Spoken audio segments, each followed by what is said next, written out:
Саламатсыздарбы кадырман көрөрмандар. Кезектеги биздин чыгарылышыбыз Кыргызстанда гана эмес, чет өлкөдө керек болсо Голливуд кинолорунун көркүн ачкан опурталдуу өзгөчө кесип ээлери тууралуу кеп кылмакчыбыз. Булар кимдер экен, ким экен деп турсаңыз, анда эмесе азыр биз менен чогуу болуңуз, маек курабыз.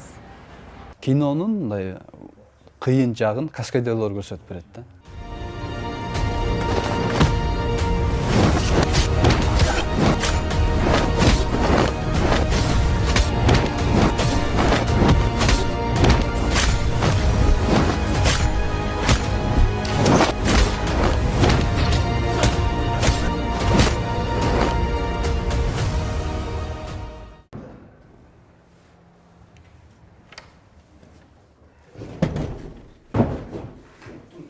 Саламатсыңар?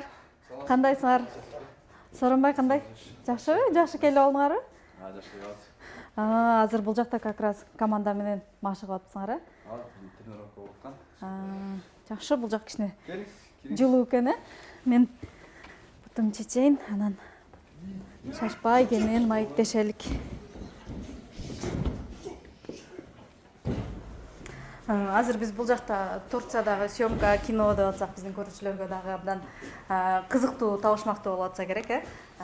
Силер негизи каскадерлук кесип, кандай кесип? Анан биздин Кыргызстанга салыштырмалуу чет өлкөдө, ошо айрыкча Турцияда каскадерлорго болгон суроо талап кандай экен? Ал жакта силерди каскадерлорду кандай баалашат? Ошол туурасында айтып берсең. Ал жакта каскадерлор бар, бирок Кыргызстандын каскадерлору айырмаланып турат. Бизде мындай жакшы трюк үйрөнгөнбүз. Ал жакта көбүнчө ат менен жок. Бизде ат менен атты жыгытып, аттан жыгылып, анан каскадерлук жактан өнүгүү бизде бир аз бар. Ошону менен айырмаланып турат.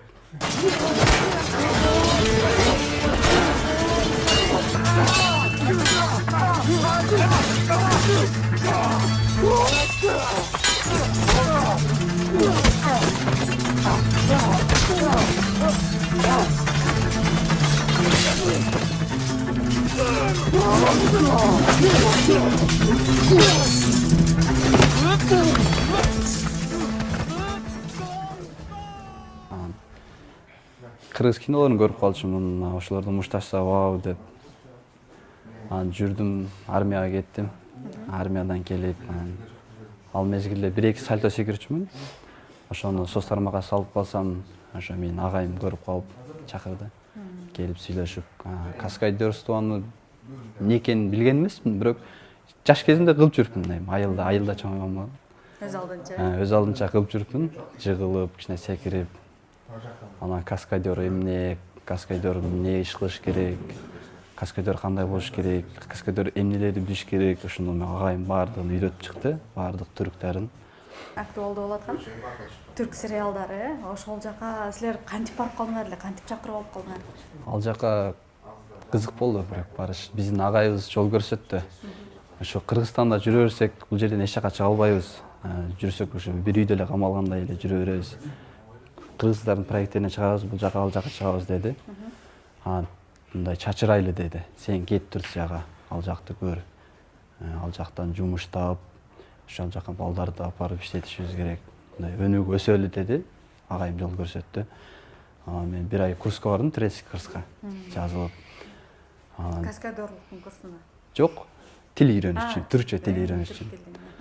Ал тилди 1 ай окудум, 1 ай окуп анан макул барайын деп билет алып баратсам, да бир каскадер бала жазып калды. Мен дагы кошуп алып, мен да барайын деп. Анан экөөбүз эки шерик болуп кеттик.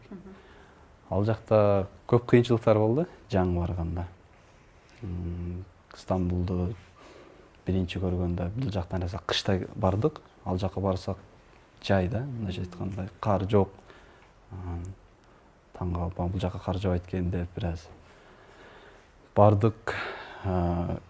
Иш издедик, иш жаш таба албадык.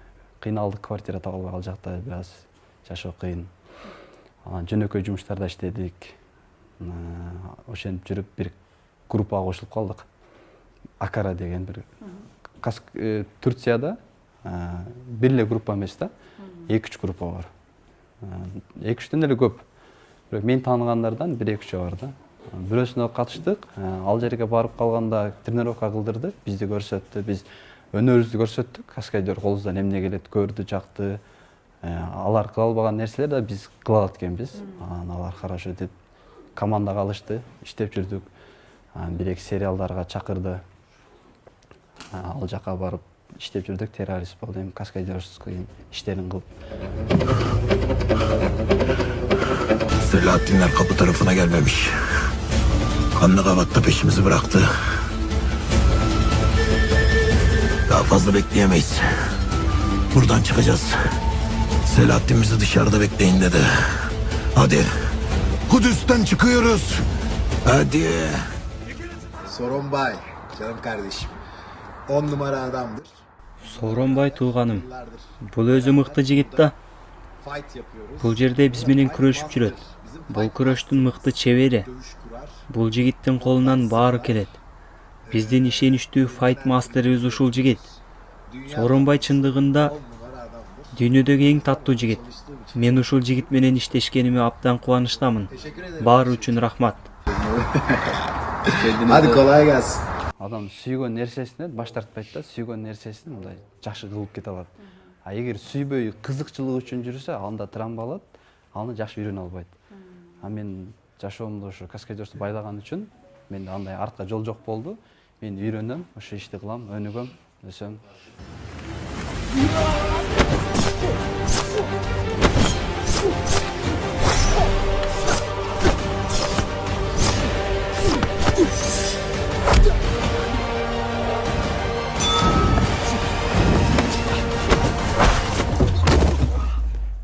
Фатих Мехмет Султан деген проект келди. Түрктөрдүн Мехмет Султаны болгон. Ошо Стамбулда Фатихти алган.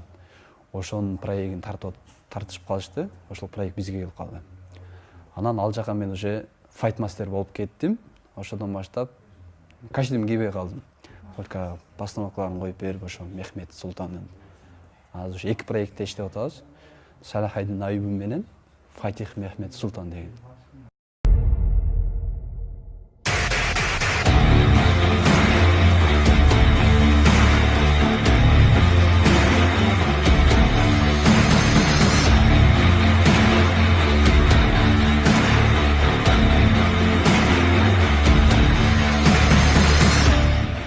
Каскадер деген мындай мисалы бир эле спортту билип келсең каскадер боло албайсың да. Мисалы бардык спортту билишиң керек. Мисалы кинодо ар кандай эмелер келет да. Мисалы кинодо бир ошо сальто түрүктөр келип калат, бокстун түрүктөрү келип калат, бокс билишиң керек. Кылыч келип калат, кылыч билишиң керек. Анан күрөш келип калат. Кинода дейм, ошондо сценалар келет. Күрөш билишиң керек, бычак менен, анан пистолет менен, оружиялар менен иштешиң керек. Ошон үчүн спорттун баардыгынан анан эмне оружие бар, кандай курал жарак болбосун, ошолордун баардыгы түрүн үйрөнүп чыгасың да.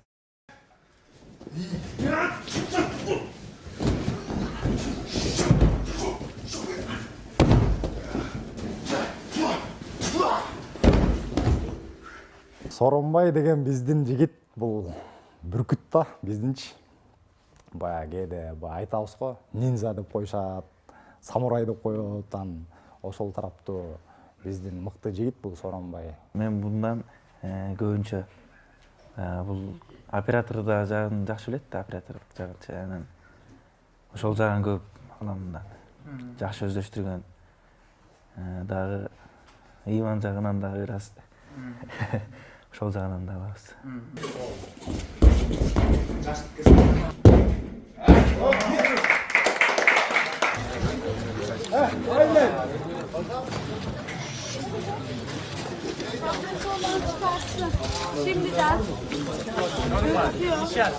Башында 2 бала иштесек, уже кийин дагы 2 бала келди. Чакырып аттым ошентип балдарды. Бул жакта каскадер балдарды. Ошентип ал проектте иштедик, жакшы түрүктөрдү кылдык. Ал жакта главный актерлорго дублер болдук. аттарды жыктык, дублер болосуң, кызды ушундай сценарий келди. Кыз качып баратат, главный актер кубалап баратат да анан ат жыгат. Кыз балта ыргытканда жипти кескенде жолдон ушундай жип көтөрүп туруп атты чалат да. Ошондой түрк келди, аны да кылдык, биз кылдык кыргыздар. Ошол атты жыктык, ат жыгылат, ат менен кошо сен да жыгыласың да. Ошол түрктарды кылдык. Анан актрисага, мага эң кызыктуу эле актрисага дублер болуп калдым мен, главный актрисага. Ошо кызыктуу болду анан. Ал жакта исторический мындай эми үйлөрдү сонун салып койгон да. Анан ошол жакта мен паркур билгеним үчүн, паркур иши ошо мени коюп калышты. Менден башкасы таппады да. Себеби кыз каскадер жок болчу. Анан ошо кызыктуу болду, анан ошо актрисага дублер болуп паркур кылдым. Анан секиргендер жеңил эле болду, бийиктен секирип түштүм. Ал жерде мушташылар болду, аларды коруп постановка койдук да. Анан ал жерде мага эң кыйын эле төөнүн алдынан өтүш керек болуп калды. Ошондой келди. Төө басып келип турду. Кыз качып келди шаарда, аны христиандар колоп келди, солдаттар. Анан төөнүн алдына ошондой тизе менен ушундай жаткан абалда алдынан өтүп кетишиң керек. Исторический эмелерди, кийимдерди кийип койгон. Ошол түрүктү кылдык. Режиссер келди, кыла аласың деди, эч ким айтты, кылам дедим. Точно кыла аласың деп ишенбеди. Кылам дедим, анда прова кыл деди. Жок, прова кылбайм дедим, сразу камераны тартып киргиле дедим. Кылам, мен өзүмө ишенип атам дедим. Анан прова камера деп коет, ал уже тартып атат да, эми прова деп коет. Хорошо деп камераларды койду. Экшн деди, анан чуркап келип туруп өтүп кеттим. Өтө узак кетпедим. Биринчиси ушу төөдөн бир аз эле алдынан өттүм до конца, бирок кичине туруп кеттим. Анан сүйүнүштү, да бир дубль алаларың, да бир өтүп бере аласың деди. Хорошо дедим, анан уже өзүм опталып калдым, өтүп атат экен деп. Анан дрондорду койду, дрондорду учурду, 3-4 камерамен тарта сериалды. 3-4 камераны койду анан экшн деди. Ал жактан бир аз катуураак келдим. Кийингиси ушундай катуу өттүм, бир аз төөнүн алдынан өтүп, узакка чейин кеттим, туруп чуркап кеттим. Өтүп баратканда төө путун тартты да, башка жетпей токтоп калды. Жана корктум, жана төө салмак менен басса бир жерин сындырып эле кетет деп. Ошондой рискованный болду. Каскадерство келлекте кино көргөндө вау деп кызыгып көрчүмүн да, түрктөр мындай жыгылса, анан кийин каскадерствону билип проектте иштегенден кийин, уже каскадерство кинону көргөндөн кийин мынтип калат экенсиң. Бул жерде мындай кылып коюптур депчи. Мындай кылып койсо болмок экен деп түшүнүп каласың да.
каскадер, кыргыздын кичине каскадер жигити деп мен тарыхка калыш үчүн ошо каскадерлукту тандадым да. Кесип болуп калды магачы. Тарыхка калыш үчүн, Кыргызстандын желегин желбириш үчүн мен каскадерствону алдын ММА'да элем.